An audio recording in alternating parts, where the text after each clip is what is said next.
మీ moment slow అవుతుంది అంటే age కాదు, it could be Parkinson's. Hi, I'm doctor Nithyasri, consultant neurologist, life line hospital, నస్రాపేట్.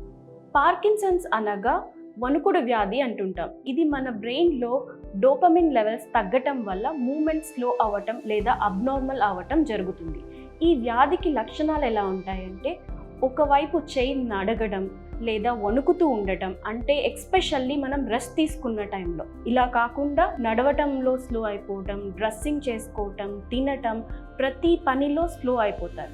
And third, body అంతా tight అయిపోతున్న feeling, అంటే వాళ్ళ చేతులు కాళ్ళు కదిలించడానికి చూస్తే టైట్గా ఉండటం ఉంటుంది.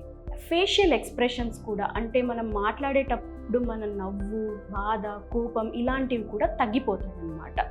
అండ్ లాస్ట్, కొంతమందిలో నడుస్తుండగా తూలినట్టు అనిపించడం, అంటే ముందుకో లేదో వెనక్కో పడిపోతున్నటువంటి ఫీలింగ్, కూర్చొని సడన్గా లేసేటప్పుడు వెనక్కి పడిపోతున్నటువంటి ఫీలింగ్ కూడా వస్తుంటాయి.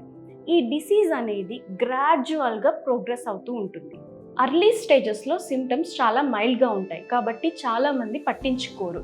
ఇది కంప్లీట్గా క్యూర్ కాకపోయినా మెడిసిన్స్ అండ్ లైఫ్ స్టైల్ చేంజెస్తో కంట్రోల్లో పెట్టొచ్చు. Early recognition is power.